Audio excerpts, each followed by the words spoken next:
Hello guys, welcome to Pepcoding. तो आज हम करेंगे अमेजोन वेब सर्विसेज के एक टॉपिक जो कि ग्लू। ग्लू के अंदर बेसिकली क्या होता है, हमें हमारे पास डेटा लेक होती है, मीन्स हमारे पास बहुत सारा डेटा होता है और हमें उसके अंदर कुछ सर्चिंग ऑपरेशन अप्लाई करने होते हैं, फिर कोई भी ऑपरेशन अप्लाई करना होता है तो हमें डेटा को कलेक्ट करने में बहुत टाइम लगता है। तो इसके लिए हम क्या कर सकते हैं, कैटेगराइज कर सकते हैं डेटा को, ताकि हम किसी भी स्पेसिफिक स्पेसिफिक कैटेगरी के अंदर सर्च कर सकते हैं। तो ग्लू का वही काम है कि डेटा लेक के अंदर से वो कैटेगरी क्रिएट कर लेता है और हम उसके अंदर इजी ऑपरेशन अप्लाई कर सकते हैं। तो ग्लू के अंदर से हम क्या क्या क्या ऑपरेशन कर सकते हैं, ईटीएल का ऑपरेशन कर सकते हैं। ETL means extract transform load, means extract कर सकते हैं डेटा को किसी भी सोर्स से, लाइक एस थ्री बकेट से डेटा को एक्सट्रैक्ट किया और उस डेटा के ऊपर कुछ ट्रांसफॉर्मेशन अप्लाई किया, उसके बाद उसको लोड कर दिया वापस से वहीं पे डेटा को। तो ऐसा कुछ ऑपरेशन अप्लाई कर सकते हैं हम ग्लू की हेल्प से। तो चलिए देख लेते हैं एडब्ल्यूएस के ऊपर ग्लू को कैसे इंप्लीमेंट किया जा सकता है। तो हम आ गए हैं हमारे एडब्ल्यूएस डैशबोर्ड के ऊपर। तो सबसे पहले यहाँ पे सर्च कर लेते हैं ग्लू को। तो हमारा आ गया यहाँ पे एडब्ल्यूएस ग्लू। एडब्ल्यूएस ग्लू पे आके हम यहाँ पे ग्लू को क्रिएट कर लेंगे। तो यहाँ पे हमें क्रॉलर्स को क्रिएट करना है ग्लू के अंदर, तो एक ऐड क्रॉलर कर लेते हैं। यहाँ पे क्रॉलर का नेम देते हैं, जैसे मैं पेप पेप दे रहा हूँ क्रॉलर का नेम, तो आप कुछ भी रख सकते हैं। डेटा सोर्सेज को अब एज इट इज़ रहने दे रहा हूँ, repeat crawls of S three data stores को भी ऐसे ही रहने दे रहा हूँ, और चूज ए डेटा स्टोर को एस थ्री, जहाँ पे डेटा स्टोर करना हमने कनेक्शन। तो यहाँ पे एस थ्री को चूज करके यहाँ पे हम इंक्लूड बकेट के अंदर हमारे पाथ को डिसाइड कर सकते हैं कि कहाँ कौन से पाथ में कौन सी बकेट को हमें चूज करना, कहाँ से डेटा को रीड करना है। तो सबसे पहले हम बकेट को क्रिएट कर लेते हैं। सब बकेट को क्रिएट करने के लिए क्या करना पड़ेगा, हमें एस थ्री के ऊपर जाना पड़ेगा। तो मैं सर्विसेज से एस थ्री के ऊपर चला जाता हूँ यहाँ से। तो यहाँ पे आ गया हमारा एस थ्री मैनेजमेंट कंसोल। यहाँ से हम बकेट्स को क्रिएट कर सकते हैं। बकेट्स को क्रिएट करने के बाद एक बकेट के अंदर हम डेटा को डाल देंगे हमारे CSV फाइल को। उसके बाद उसके ऊपर कुछ ETL ऑपरेशन अप्लाई करेंगे हमारे क्रॉलर्स की मदद से, जो कि ग्लू के अंदर प्रोवाइडेड है। तो यहाँ पे हम क्रिएट बकेट कर सकते हैं यहाँ से, और यहाँ मैं लिख रहा हूँ पेप ग्लू। और यहाँ पे आप अपने रीजन को सिलेक्ट कर सकते हैं, चूज बकेट। यदि आपको कोई बकेट से हमारे डेटा को बैकअप करना है तो आप ये कर सकते हैं। उसके बाद यहाँ पे टैग्स वगैरह भी लगा सकते हैं। डिफ़ॉल्ट एन्क्रिप्शन मीन्स आप अपनी इस बकेट को एनक्रिप्ट करना चाहते हैं नहीं, तो मैं अभी के लिए ऐसे ही कर रहा हूँ। तो क्रिएट बकेट कर सकते हैं आप। यहाँ पे देखिए, आप यूज़र नेम को बिग कैपिटल कैपिटल लेटर्स में नहीं लिख सकते, तो आप यहाँ पे हमें ग्लू लिखना पड़ेगा सिंपली। ठीक है, तो क्रिएट बकेट कर देते हैं। और बेसिकली बकेट का नेम जो होता है वो ओवरऑल AWS में यूनिक होता है, तो आपको यूनिक नेम ही देना पड़ता है। तो सबसे पहले हम हमारी जो पेप ग्लू उसके अंदर जाएंगे और उसके अंदर दो फोल्डर क्रिएट कर देंगे।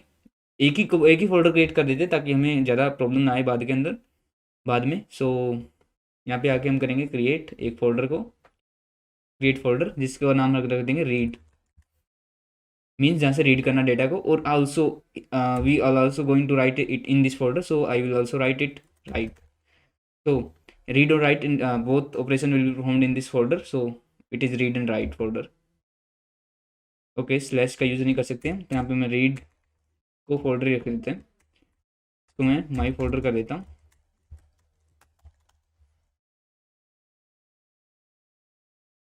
तो माई फोल्डर क्रिएट हो चुका है। अब इसके अंदर हम हमारी फाइल को डाल देंगे। फाइल कौन सी, जो भी हमारी फाइल होगी स्मॉल फाइल, उसको यहाँ पे डाल देंगे। मेरे पास एक फाइल का डेटा है, मैं स्लाइड से लेके आता हूँ। तो सीट्स के ऊपर मेरा डेटा पड़ा है।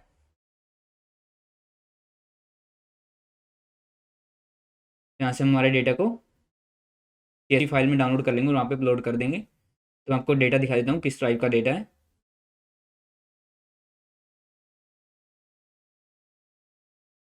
तो ऐसा कुछ हमारे पास डेटा पड़ा है, तो हम इसको CSV फाइल में डाउनलोड कर लेंगे।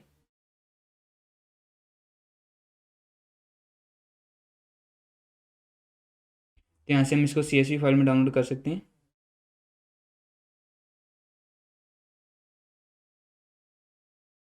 और इसके बाद हम हमारी बकेट के ऊपर जाकर इस डेटा को अपलोड कर देंगे।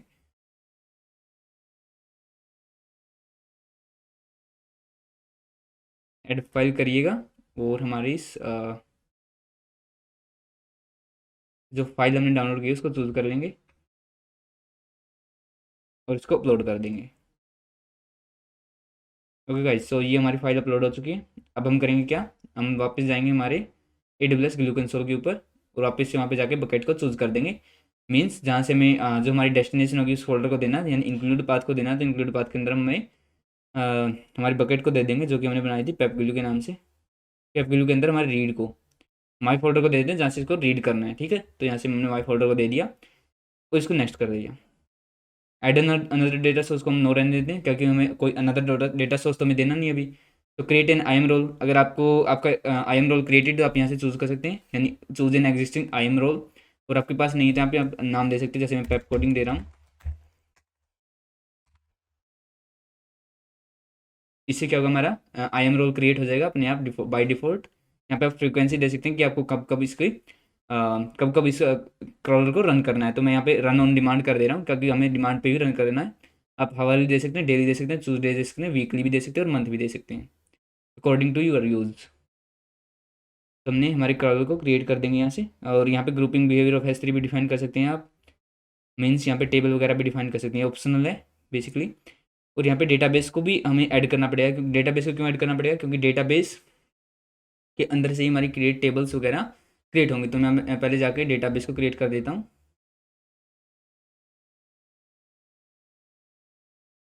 अगर आप अपने डैशबोर्ड से ग्लू के ऊपर जाएंगे तो ग्लू के ऊपर आपको डेटाबेस का ऑप्शन प्रोवाइड हो जाएगा। यहाँ से आप अपने डेटाबेस को क्रिएट कर सकते हैं। तो डेटाबेस पे जाइएगा और ऐड डेटाबेस कर दीजिएगा और यहाँ पे मैं लिख रहा हूँ पेप डेमो फॉर ग्लू। आप क्रिएट कर सकते हैं अपने डेटाबेस। तो गाइज यहाँ पे हमारा डेटाबेस क्रिएट हो चुका है। Now we have no need to create any table, just because table will be created automatically by the crawlers. तो टेबल ऑटोमेटिकली क्रिएट हो जाएगी तो हमें क्रिएट करने की जरूरत नहीं है। तो अभी हम क्या करेंगे, सीधा अपनी क्रॉलर की तरफ मूवमेंट करते हैं, जो हमारा क्रॉलर है उसके ऊपर मूव करते हैं। और यहाँ पे हम हमारे डेटाबेस को तो हम दे दिया। अभी हम एक ट्रिक और देख लेते हैं गाइज कि आप यहाँ यहीं से डेटाबेस को कैसे ऐड कर सकते हैं। यहाँ पे ऐड डेटाबेस का ऑप्शन है, आप यहाँ से ऐड कर सकते हैं अपने डेटाबेस को automatically. So that's all guys, और हमने डेटाबेस को क्रिएट कर दिया। अभी यहाँ पे हम ग्रुपिंग और कॉन्फ़िगरेशन के अंदर कोई भी चेंजिंग करने वाले नहीं है। तो अभी नेक्स्ट के ऊपर क्लिक कर देते हैं, यानी टेबल भी हमें क्रिएट करना ऑप्शनल है यहाँ पे। तो अभी नेक्स्ट पे क्लिक कर देते हैं। यहाँ पे नेक्स्ट पे क्लिक करते ही क्या है, हमारे पास colour information, data stores, I am role and schedule and output, all that things we come that we have added are there. All the summary of our crawler are is there, so we can change anything if we want. तो यहाँ पे हम हमें जो भी हमारे crawler के अंदर जो मिस्टेक लग रही है वो हम चेंज कर सकते हैं यहाँ से। सो गाइज हम यहाँ पे फिनिश का ऑप्शन क्लिक कर देते हैं, फिर जो भी ऑप्शन आपके पास आ रहा है उसको क्लिक कर दीजिए। अभी पेप जो है रेडी है। अभी हम क्या करेंगे, इसको रन करवाएंगे। तो रन करवाने के लिए हमने क्या लिखा था कि रन ऑन डिमांड। सो सबसे पहले हमें रन क्रॉल करना पड़ेगा क्योंकि हमें रन ऑन डिमांड कर रहे हैं। तो रन अभी हमें डिमांड है इसकी और अभी रन कर दो इसको।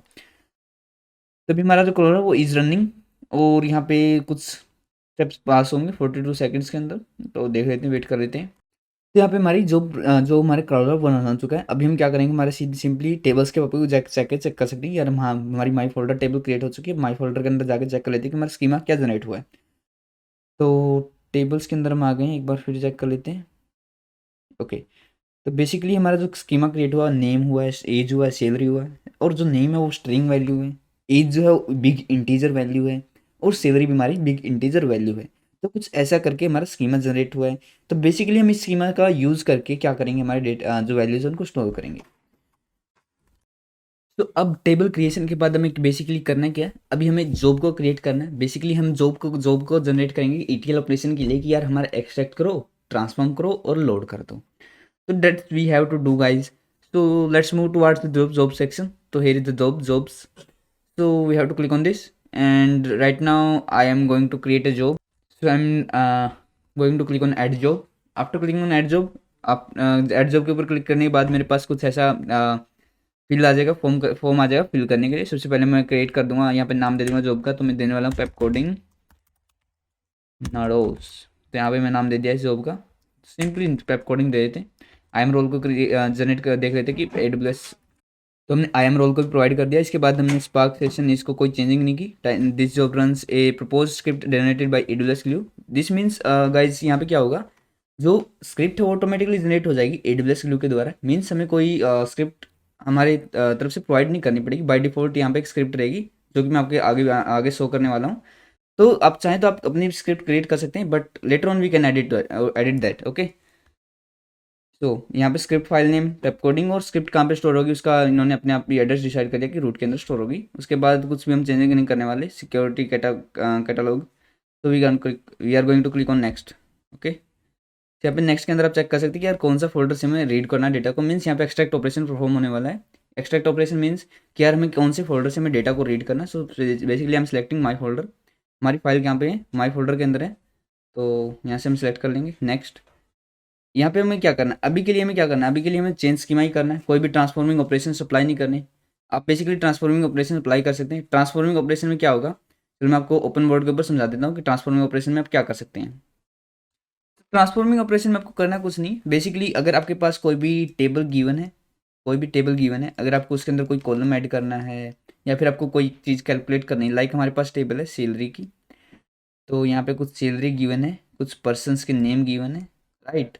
तो हमें करना क्या है, बेसिकली यहाँ पे सैलरी कुछ है, यहाँ पे कुछ है, तो मैं बोलूँ कि यार मुझे एक कॉलम चाहिए जिसके अंदर मैं बोलूँ कि कितना एलपी है पर पर्सन। तो एलपी कैसे कैलकुलेट करते हैं गाइस, सो 12 मंथ से मल्टीप्लाई कर देंगे 1 मंथ की सैलरी को, that's it.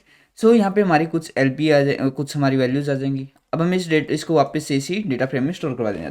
That is all about transforming operation guys. तो हमें ट्रांसफॉर्मिंग ऑपरेशन ही परफॉर्म हो रहे हैं। तो आगे आगे डिस्कस कर लेंगे एक बार स्क्रिप्ट के अंदर जब जाएंगे। तो चलिए चलते हैं हमारे वापस AWS कंसोल की तरफ। तो यहाँ पे चूज द ट्रांसफॉर्मिंग ऑपरेशन के ऊपर मैं चेंज स्कीमा भी अभी के लिए कर रहा हूँ कि यार जो भी स्क्रिप्ट जनरेट होगी उसके अंदर सिर्फ चेंजिंग स्कीमा ही हो। नेक्स्ट कर देते हैं। उसके बाद क्या होगा, यहाँ पे देखिए गाइस, यहाँ पे हमें use table the data catalogue and update in the data catalogue and update your data target. इसका मतलब कि यार कौन सी टेबल को यूज़ करना है जहाँ पे हमारे टेबल्स को स्टोर करवाया जा सकता है। तो मैं बोलूँगा कि माई फोल्डर के अंदर ही करना है मेरे को सब कुछ। तो यानी जहाँ पे डेटा टारगेट मीन्स जहाँ पे डेटा को स्टोर करवाना है। ओके, जो भी मैंने कैलकुलेट किया, जो भी स्कीमा हमारी, तो ये देखिए गाइस, उन्होंने क्या किया, नेम को स्ट्रिंग, स्ट्रिंग से नेम से नेम और से एज से बिग इंट है जो कि एज के अंदर ऐसे कुछ करके इन्होंने स्कीमा जनरेट कर दिया। अभी मैं सेव जॉब कर देता हूँ। तो गाइज हमारी जो जॉब है वो सेव हो चुकी है और इसके अंदर क्या हमारी एक स्क्रिप्ट आ गई है जो कि AWS ऑटोमेटेड स्क्रिप्ट है। इसके अंदर क्या है, इसके अंदर हमारे 3 ऑपरेशन अप्लाई हो सकते हैं। लाइक अगर आप ऑटोमेटिक स्क्रिप्ट को नहीं यूज़ करना चाहते हैं, अगर आप अपनी खुद की स्क्रिप्ट जनरेट करना चाहते हैं, तो इसके अंदर बेसिकली शुरुआत में हमें कुछ इंपोर्टिंग लाइब्रेरीज गिवन है कि यार हम कुछ लाइब्रेरीज को इंपोर्ट करें ताकि हम उनको बाद में यूज़ कर सकें। तो दैट्स इट गाइज। इसके अंदर और भी बहुत चीज़ें हैं, अभी बार देख लेते हैं। तो यहाँ पे ETL ऑपरेशन के ऊपर आ गए हैं, चेक कर लेते हैं कैसे वर्क करती है। मैं रेज कर रहा हूँ पेज को। ओके, तो यहाँ पे मैं कहना क्या है, सबसे पहले एक्सट्रैक्ट ऑपरेशन के लिए कुछ ना कुछ कोड लिखना पड़ेगा। एक्सट्रैक्ट ऑपरेशन में आपको क्या करना है, आपको राइट करना है फाइल को राइट करना है, उसके बाद उसको स्टोर करवाना है कुछ डायनेमिक फ्रेम के अंदर। उसके बाद आपको डायनेमिक फ्रेम को कन्वर्ट करना है डेटा फ्रेम में, right, so that we can perform transforming operations. तो डेटा फ्रेम में कन्वर्ट करते ही हमारे पास क्या होगा, इजीली ऑपरेशन परफॉर्म कर सकते हैं हम ट्रांसफॉर्मिंग। तो डेटा फ्रेम के ऊपर आप लगा सकते हैं, यहाँ से हमारे स्टार्ट हो जाएंगे transforming operations.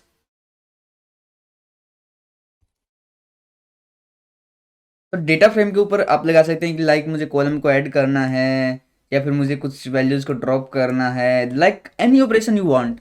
This is like pandas data frame, you know. So all that operations which we can apply on pandas, using pandas, that we can apply here. So that's all guys about transforming.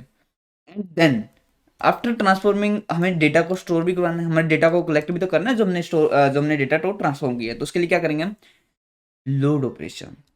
Load operation के अंदर basically क्या होगा, हमें वापस से right करना है हमारी फाइल के अंदर कि यार मैंने ये चेंजिंग कर दिए हैं, अब तू मेरी फाइल को चेंज कर दे, मेरी फाइल के अंदर तू उन चीज़ों का एडिशन कर दे। तो दैट्स इज गाइड। इसके अंदर भी हमें क्या करना है, वापस से हमारा जो डेटा फ्रेम है उसको डायनेमिक के अंदर कन्वर्ट करना है, डायनेमिक फ्रेम में।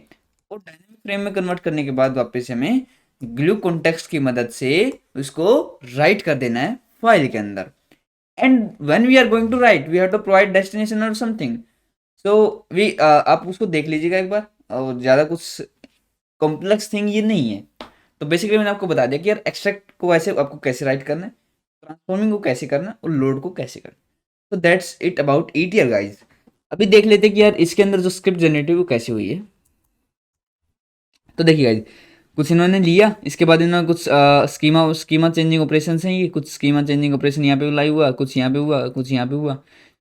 तो यहाँ पे इन्होंने डेटा को सिंक कर दिया, फिर जॉब को कमिट कर दिया। तो दैट्स इट गाइज, और हमें इसको सेव कर देते हैं जॉब को और रन कर देते हैं। तो जॉब रन करते हुए हमारा क्या होगा, जॉब को रन करते ही हमारी जॉब रन हो जाएगी, और हमारा जो डेटा का स्कीमा है वो स्टोर हो जाएगा हमारी फाइल के अंदर। और हमने फाइल जो दी थी वो माई फोल्डर के लिए, माई फोल्डर ही दिया था, उसके अंदर ही हमारा डेटा को स्टोर होगा। और उसको हम डाउनलोड करके चेक कर लेंगे कि हमारा डेटा किस प्रकार से स्टोर हुआ है।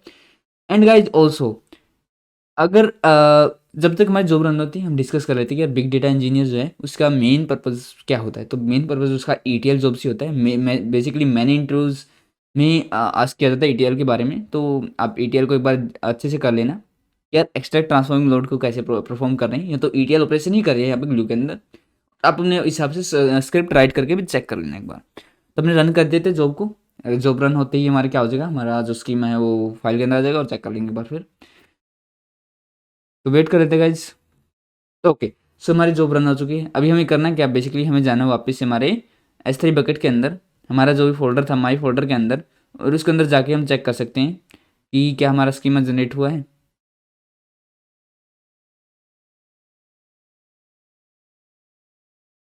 तो गाइज यहाँ पे हमारा स्कीमा जनरेट हो गया, आ गया। इसको ऊपर क्लिक करेंगे, और यहाँ पे देखिए हमारे पास एक डाउनलोड का ऑप्शन है, डाउनलोड कर लेंगे इसको। और डाउनलोड करते ही हमारे पास इसको ओपन करने का ऑप्शन आ जाएगा, तो ओपन कर लेते हैं इसको।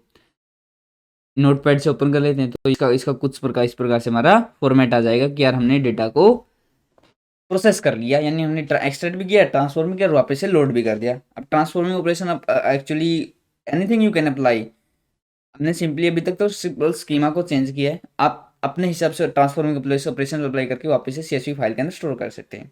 और बिग डेटा गाइज, आपको पता है कि well there is lot of data and in the data byte data byte, so that is not easy to perform every data it is not easy to perform any operation on any single data source. So we have many data sources and we have to use ETL operations of big data. So that's it, that's all for this video guys. Hope you like the video. Love from the pep coding. Thank you for your support. Thank you.